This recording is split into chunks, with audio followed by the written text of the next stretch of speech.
Blight. How will you end it? Is that all? It is surrounded by an ocean of darkspawn. How will you reach it? If you reach it, how will you slay it? You say you are a Grey Warden. I have heard stories of this order. Great strategists and peerless warriors. That is what we hear of the Wardens. So far, I am not impressed. Evidently not. It remains only to see what you are here for.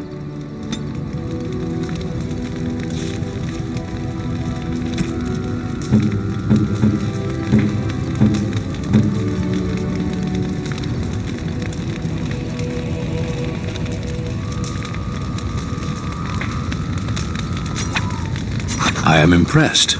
My thanks.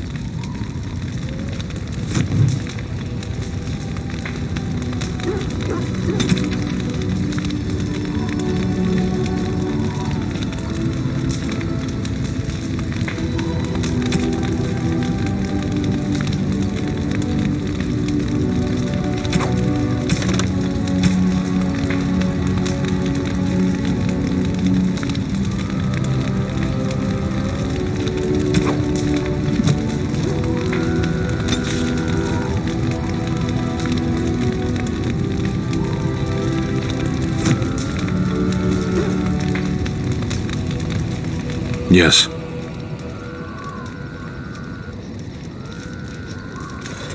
Speak, then. Then I suggest we move on. I am hardly surprised. Very well. As you wish.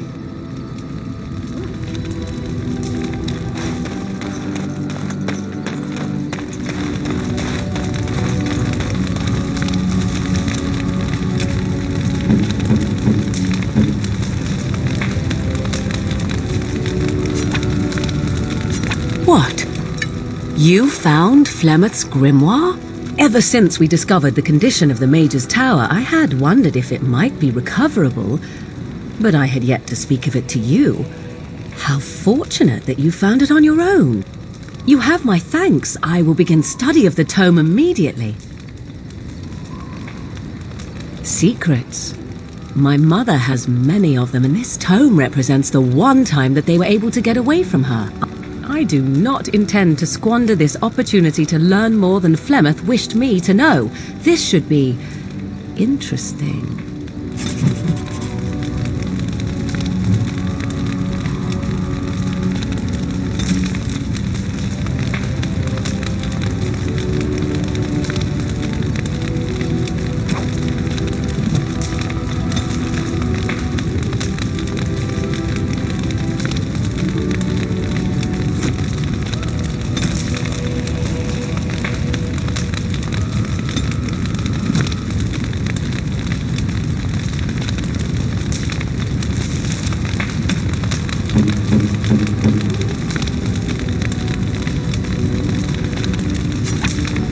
I am grateful. 'Tis thoughtful. I await your command. So, full of questions, are you?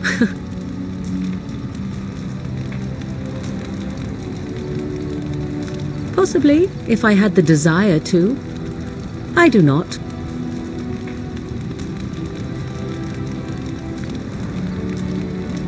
I was told to accompany you and to help you, and that I shall. This may extend to the teaching of my mother's skills in time. For now, I simply do not know you well enough.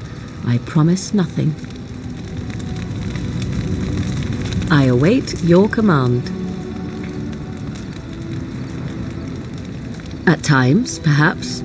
A world full of people and buildings and things was all very foreign to me.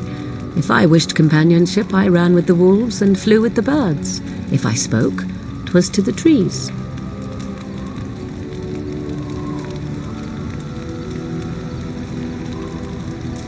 What did I have to compare it with? In time, I began to wonder, of course. I recall the first time I crept beyond the edge of the wilds. I did so in animal form, remaining in the shadows and watching these strange townsfolk from afar. I happened upon a noblewoman by her carriage, adorned in sparkling garments, the likes of which I had never before seen. I was dazzled. This, to me, seemed what true wealth and beauty must be.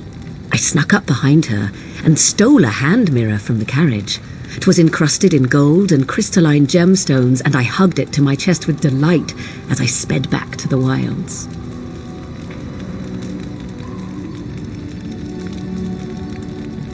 She was not. Flemeth was furious with me. I was a child and had not yet come into my full power, and I had risked discovery for the sake of a pretty bauble. To teach me a lesson, Flemeth took the mirror and smashed it upon the ground. I was heartbroken.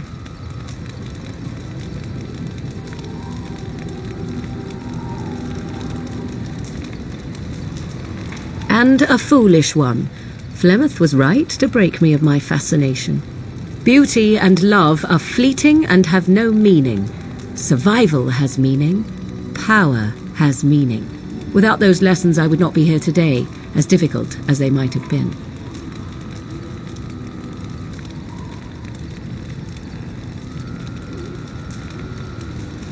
They did indeed.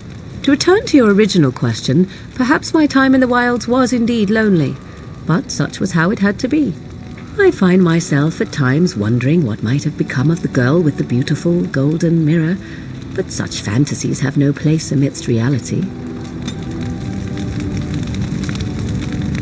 I await your command.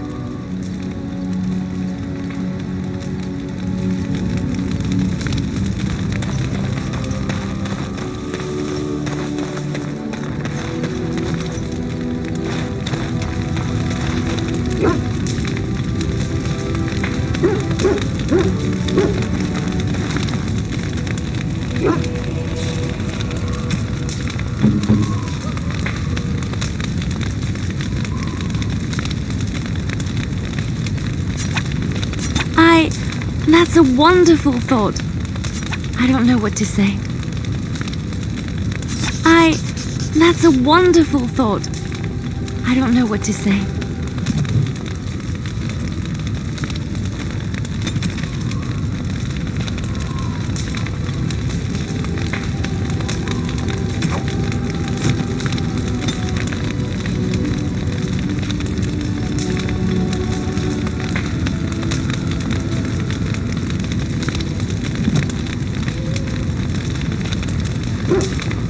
Yes?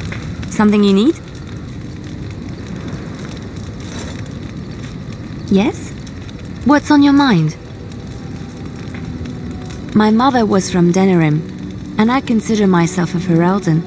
Mother served an Orlesian noblewoman who lived here when Orlais ruled. When Orlais was defeated and the common folk began to resent the presence of any Orlesian, the lady returned to Orlais. She took my mother with her. I was born in Orlais and did not set foot in Ferelden till much later. Mother was always telling me stories of her homeland. I think she missed it. She wasn't unhappy. We had a good life, and she liked Orlais well enough. I loved it, though. Valroyaux was so vibrant, colorful. Mother died when I was very young. Lady Cecily let me stay with her. I had no one else. She was quite old then, and she had me study music and dance to entertain her. It is unfair that I have more memories of Cecily than my mother. She was an elderly lady, very refined and proper. She had impeccable manners and taste, more so than a lot of Orlesian ladies. Cecily was also kind. My mother wasn't married and with child. It was scandalous, and Cecily had every right to turn my mother out. She didn't. Strangely, the only thing I really remember of Mother was her scent. She kept dry flowers in her closet amongst her clothes, small white Ferelden wildflowers with a sweet fragrance. Mother called them Andrastis Grace. They were very rare in Orlais. But enough about that. Let us move on. Yes? Something you need? Yes? What's on your mind? I miss Val Royeaux. Unlike other cities where the people are the lifeblood and the character, Val Royeaux was her own person, and her people little more than decorations. There was always music in Val Royeaux, streaming from the many windows, quiet refrains and triumphant choruses, and always, floating above that all, the chant, coming from the Grand Cathedral. It was magnificent. Oh, it would take me a day or two to talk about the many splendors of Orlais, her golden fields, her lush meadows. Of course, there are good things and bad things about Orlais, like anywhere else. Sometimes I miss it dearly, and sometimes I'm glad I'm rid of it. And you will laugh at this, but I miss the fine things I had in Orlais. Dresses, fine dresses and furs, and shoes, of course. One can't mingle with nobility with bad shoes, you see. Orlais is very fashionable, almost ridiculously so. But the shoes, living with those ridiculous trends was worth it for the shoes.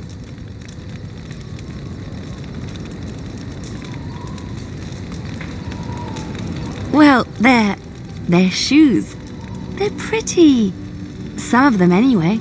When I left Orlais, the fashion was shoes with delicate tapered heels and embellishments in the front. A ribbon, perhaps, or embroidery. In soft colors, of course. It was spring.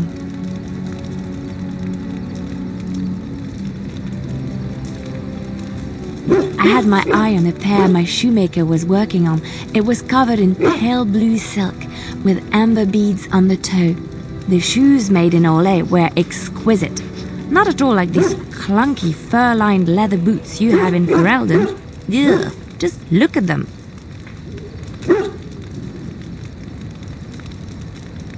They're sturdy shoes, but sometimes a girl just wants to have pretty feet. Oh, I could talk about shoes all day, but we have things to do, don't we? Yes? Something you need? Yes? What's on your mind? Of course I do. I love stories far too much to keep them to myself. Everyone should be able to benefit from them, I think. Chantry lore says it is man's pride that created the Darkspawn. In ages past, the mages of the Tevinder Imperium ruled much of the world we know. In their pride, they thought their magics invincible and imagined that they were greater than the Maker himself. So thinking, they invaded his golden city, planning to take it for themselves and depose their own creator. But they were impure and full of sin. And it is with the sin that they tainted the golden city, corrupting it forever. The Maker cursed them and cast them from his sight. Wherever they went, they spread the taint of their sin. Any land that was touched by the taint became blighted and would suffer no life. Instead, the Darkspawn arose to torment us and remind us of our hubris. Of course, Orlesians enjoy telling stories. I shall tell you my favorite tale of Aveline, the Knight of Orlais. A long time ago, a girl child was born to a farmer. He had hoped for a son, not a daughter, and so he told his wife to abandon the child in the woods. Before the cold could claim her, the baby was found by a tribe of Dalish elves who took pity on the poor mewling thing and raised her as their own. Aveline, for that is what they called her, grew strong and quick and clever under the guidance of the elves. She learned to wield the sword as well as any man, could kill a deer with an arrow at 100 paces, and was as graceful on the back of a horse as she was on foot. Aveline's Dalish guardians saw that she could easily best any Orlesian chevalier in battle, and wanted to show the cruel humans the child they had left to die. They bestowed upon her a fine horse and armor, and sent her to prove herself to her people in the grand tourney. Now in those days, no woman was allowed to take up arms, let alone compete in the grand tourney, but Aveline kept her helmet on and was not discovered.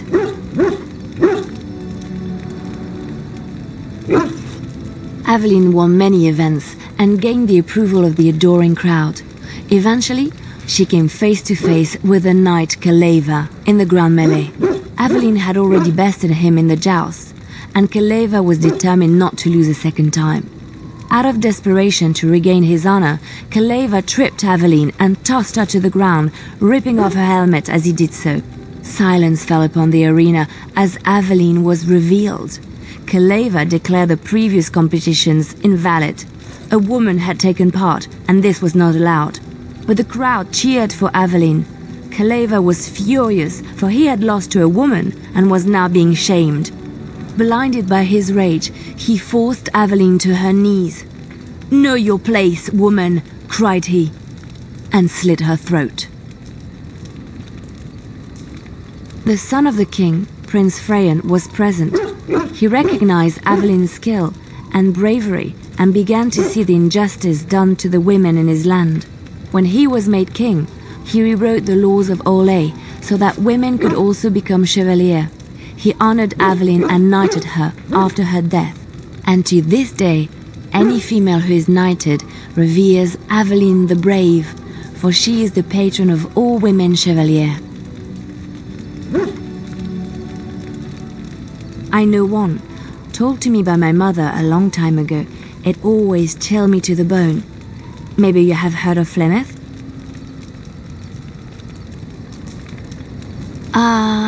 Are you sure? Was she the Flemeth of legend? Flemeth, the devourer of men? Flemeth, mother of witches? Flemeth, demon-touched, who dwells in the mists?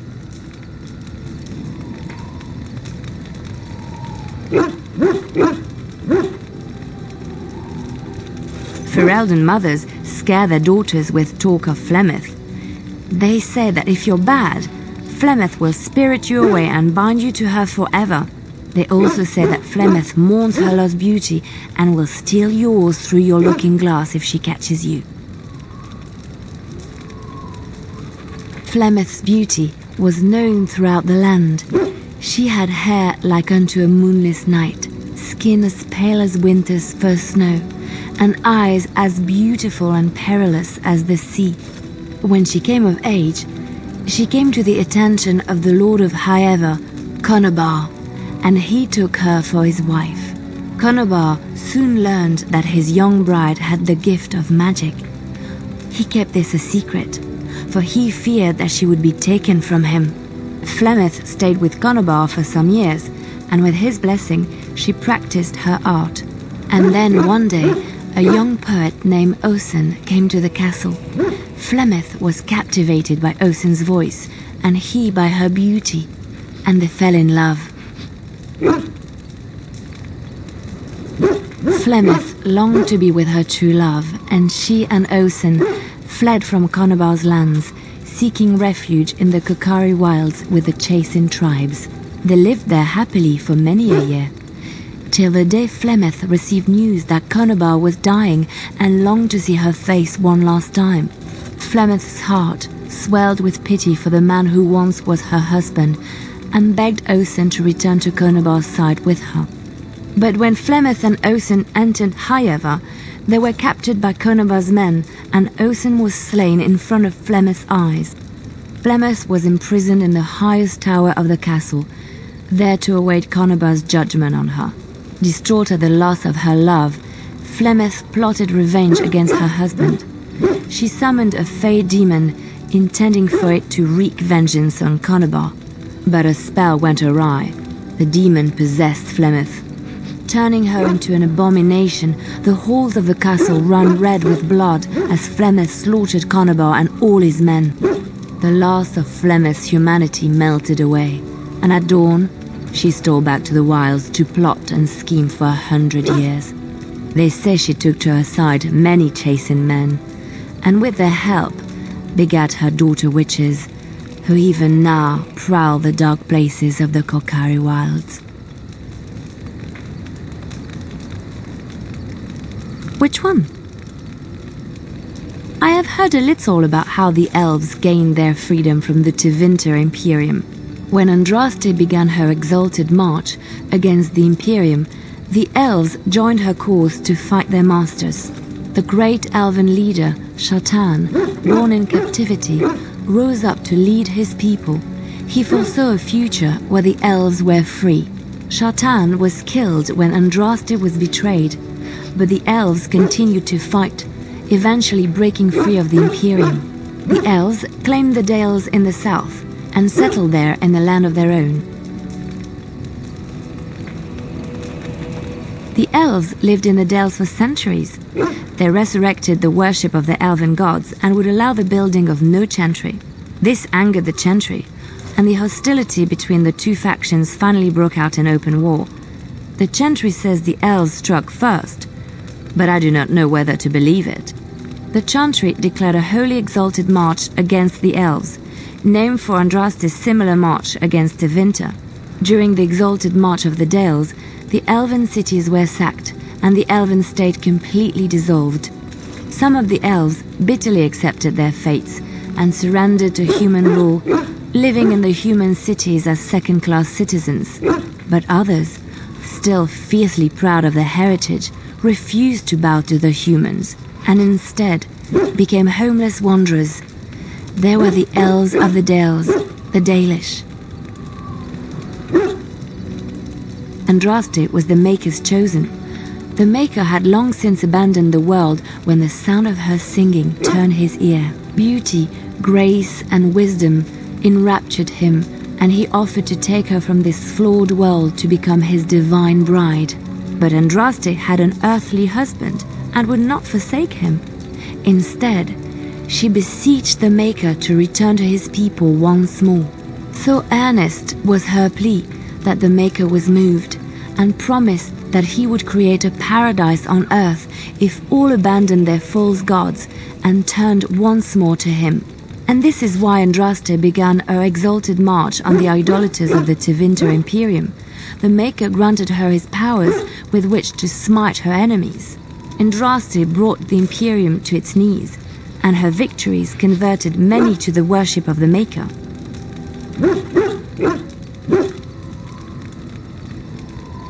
Alas, it was the frailties of men that betrayed and killed Andraste. Her earthly husband, Maferath, a chieftain of the Alamari tribes himself, grew jealous as his wife's popularity and influence overshadowed his own. She was also revered as the Maker's betrothed, and Maferath began to see their own bond waning in significance as Andraste became ever more devoted to the Maker. Out of envy and spite, Maferath made a pact with the Archon Hysarian of Tevinter, allowing his beloved Andraste to be ambushed and captured. Andraste was burned at the stake in Minrathous, the capital of Tevinter. The Tevinter Chantry claims that in Andraste's last moments, Hysarian's heart softened, and he heard the voice of the Maker telling him to end her suffering. He plunged his sword into her heart, and as her blood washed over his hands, he became one of the faithful. Dissenters said that the Archon only converted because he could not stem the tide of Andraste's cult, and was forced to do so to stay in power. We will never know for sure.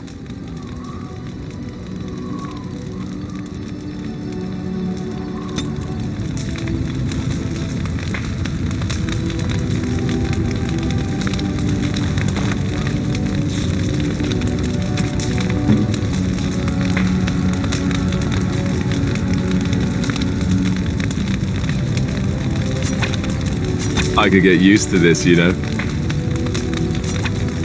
I could get used to this, you know.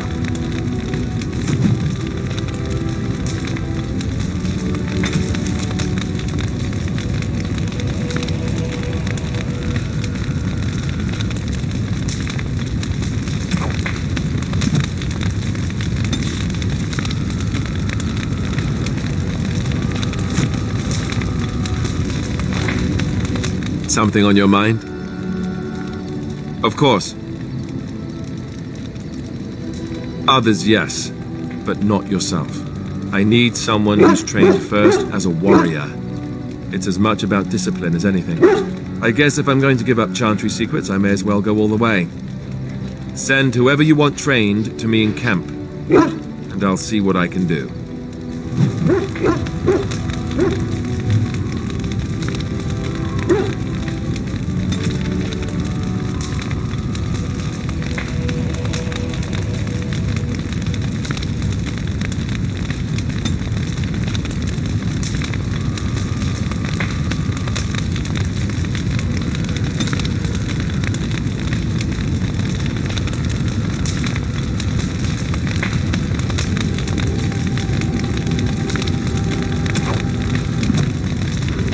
Something on your mind? Of course.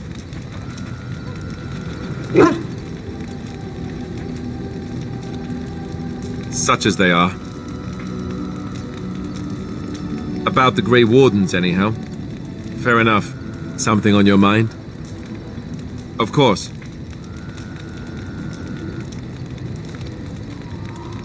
Have you seen the uniform? It's not only stylish, but well made. I'm a sucker for good tailoring.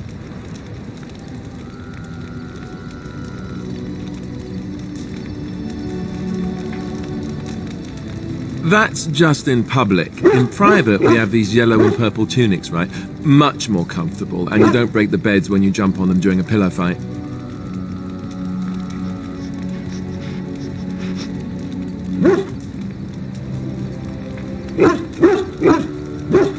You don't really want to know about my being a Templar, do you? It's really quite boring.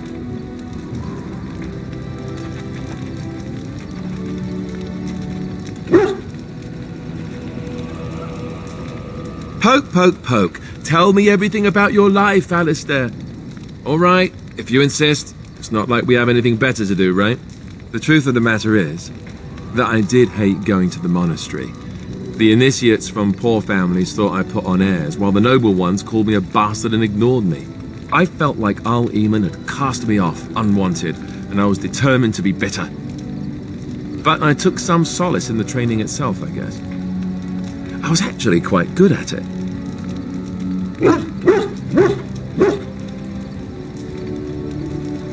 The education, mostly, but also the discipline. You need to have a disciplined mind in order to use the abilities we have. It was difficult, but rewarding. I never really felt at home anywhere, though, until I joined the Grey Wardens.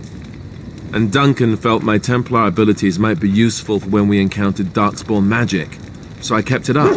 What about you? Do you have anywhere you consider home?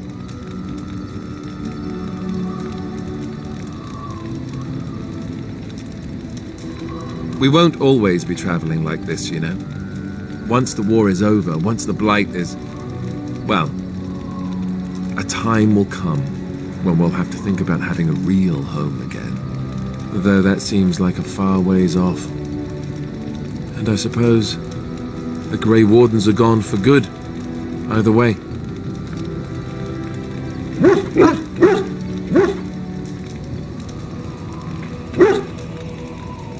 I suppose you're right. We can create new Grey Wardens, but we'll never get back those we lost. I wonder if it would ever feel the same. Anyhow, now I've sidetracked us. We'd better get back to what we're supposed to be doing right now.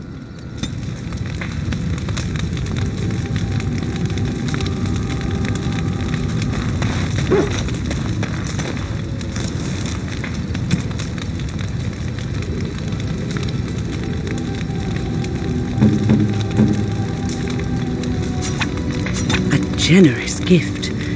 Thank you ever so much. Oh, it's been a long day. Rest would be welcome.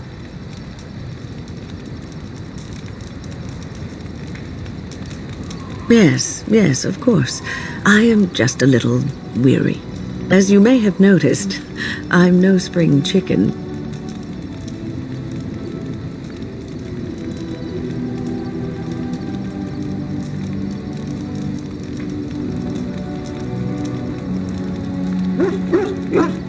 Thank you. You're very kind to say so. But in all honesty, I do not know how many years I have left in me. I have lived for such a long time, but there is always something else to do. And I have to keep going in order to do it. I think I will be glad when I am done.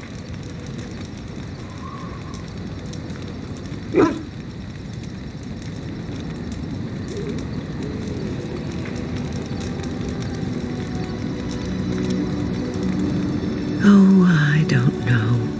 I really don't. Have you encountered many abominations, apart from the ones in the Circle Tower? The first time I saw an abomination, My blood turned to ice. It was months before the nightmares stopped. It was the knowledge that I could easily become one of them that frightened me the most.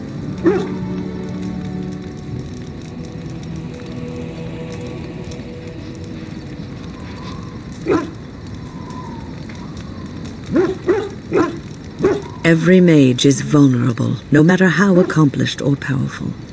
That is the first thing we learn, and overconfidence can lead to recklessness. One slip. All it takes is one slip, and everything you are is simply gone, replaced by madness. And there is no turning back, or at least that's what they say.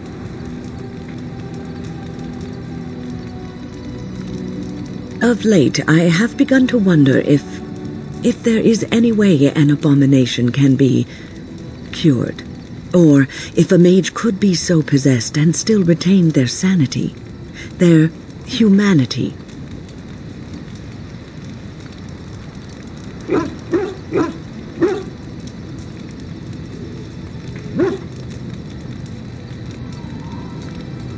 Because every mage lives with this threat. It is constantly on our minds. Do not trouble yourself, though. This is only an old lady giving voice to her musings.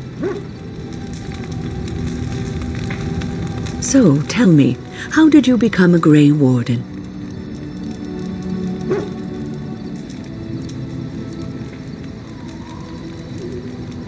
Ah, you are keeping this tale to yourself, I see. Fair enough. Forgive me for prying.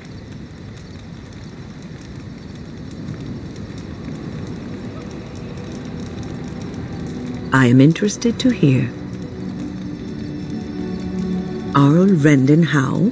The Arl of Amaranthine? Why would he do such a thing to you?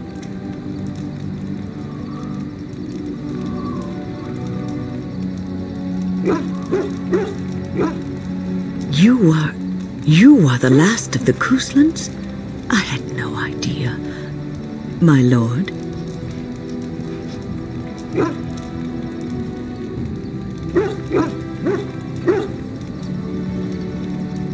Yes, I suppose so. You can no longer have a title, can you?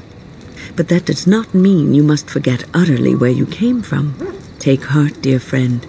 You survived, even when you were not expected to. We do not know yet what lies in store for you, or the name you carry. It is not so bad, is it, being a Grey Warden?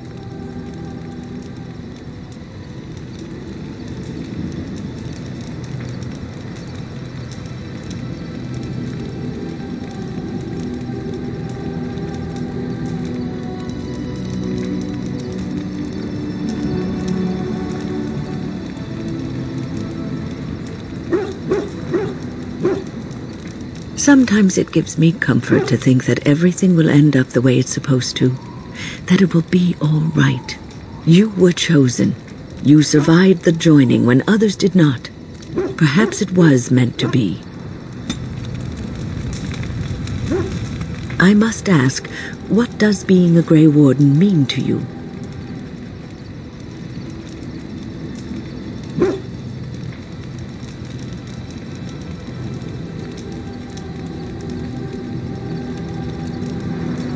There's that, of course. But there's more to being a Grey Warden than killing Darkspawn and saving the world from the Blight. Ultimately, being a Grey Warden is about serving others. About serving all people, whether elves or dwarves or men.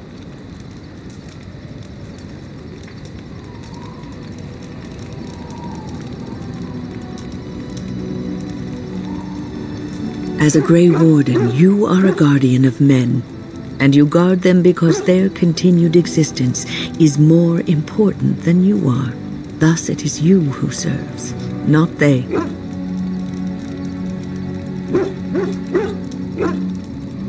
A good king, a true king who cares for his land, uses his power to rule firmly but fairly. He serves his people first and foremost. The king who does not do this, who believes that he is entitled to his power, who abuses it and uses it for his own means, is a tyrant.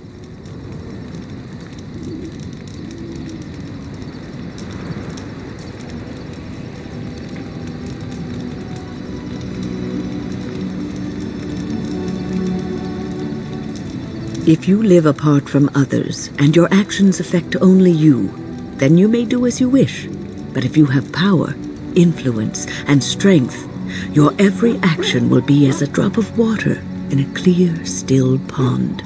The drop causes ripples, and ripples spread. Think of how far they will go, how wide they will become, how will they affect the pond. But I've lectured enough for today.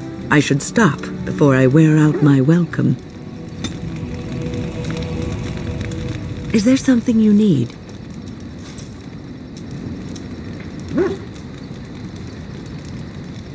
The Circle is in good hands. Irving knows what to do, and he doesn't need me underfoot. For now, I will support those that battle the Darkspawn. I do feel I left things unfinished in Ostagar. There is so much left to do, and I would be part of it.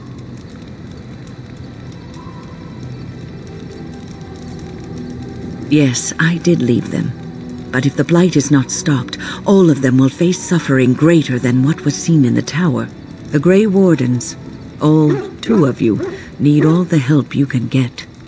I will see this through to the bitter end, and after that, if I am still left standing, then I will return to the Circle.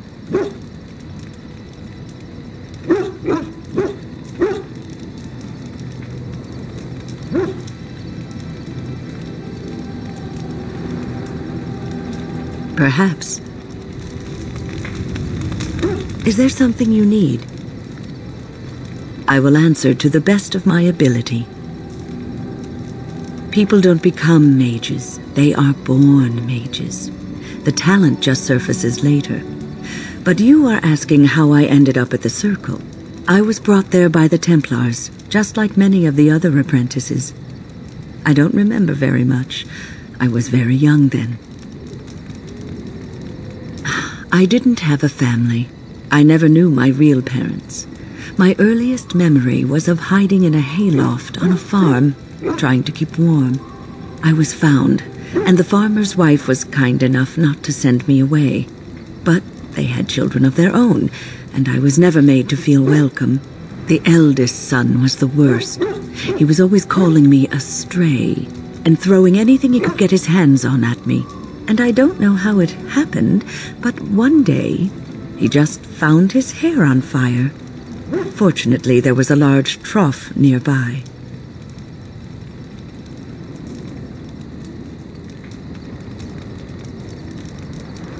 I had singed his hair and eyebrows, but injured little other than his pride. Who knows what they would have done to me had he been more seriously hurt. Thankfully, all I had to endure was a few nights locked in a cold barn with a bowl of water and a crust of bread. The Templars arrived several mornings later.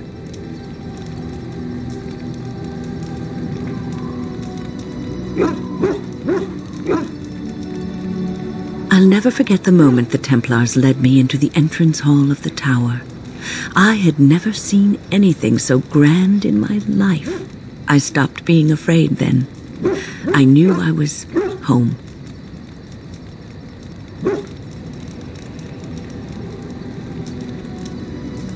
Well, that's about all there is to my tale. That's how I came to the Circle. I would be lying if I said it was easy. First, there were rules, and we were constantly watched to make sure we behaved appropriately. Then there was the study of magic. We had to cast the spells just so, control the effects completely. A single word spoken incorrectly, a gesture out of sync, and lack of focus. And we needed to have perfect focus, or we would be in danger.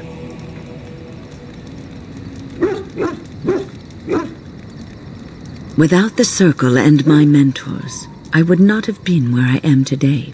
And there was joy in life at the Circle. The joys of fellowship, in knowing that you were not alone in your struggles. In spite of everything, I was happy in the tower, and I loved it.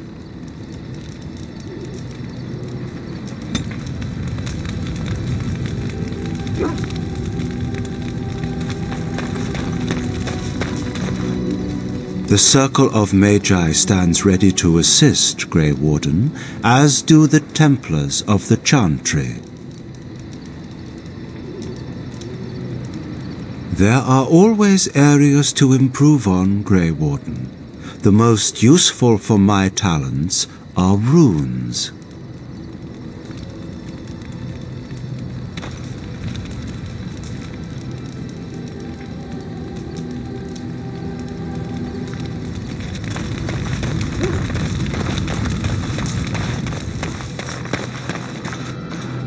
Enchantment? Enchantment!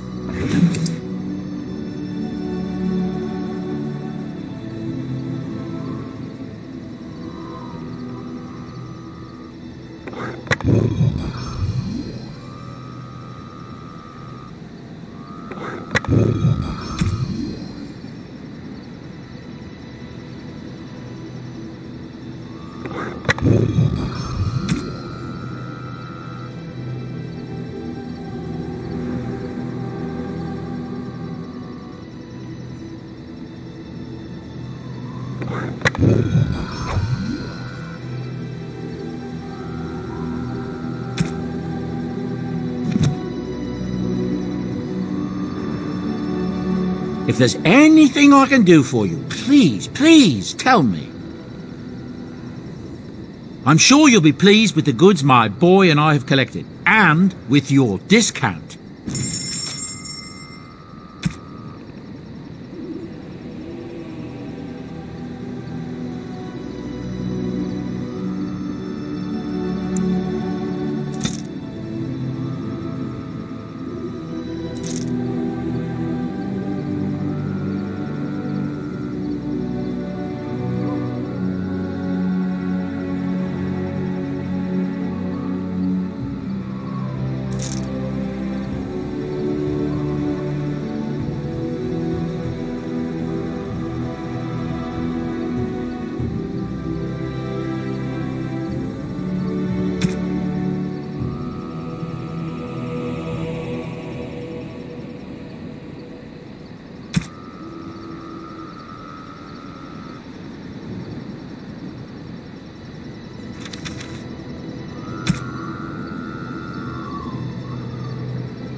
You and your friends are formidable folk, indeed. It's good to have you along on the road. I'm sure you'll be pleased with the goods my boy and I have collected, and with your discount.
Your dog is filthy. I can smell him 50 yards off.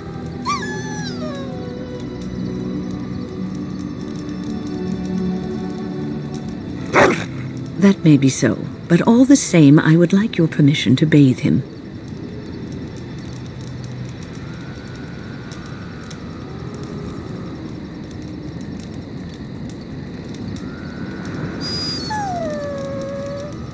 Excellent. I will get my soaps, and the dog shall have his bath after supper.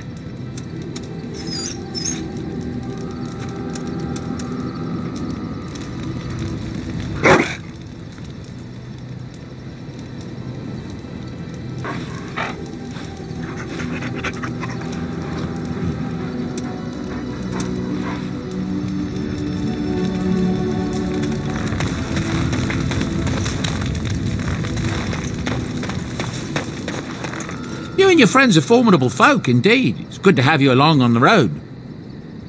I'm sure you'll be pleased with the goods my boy and I have collected, and with your discount.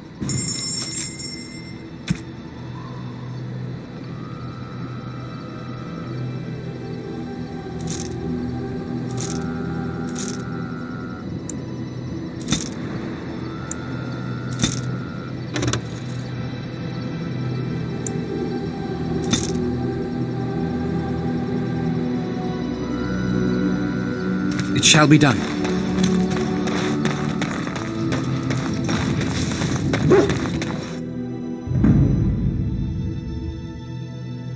Yes. Indeed. Indeed.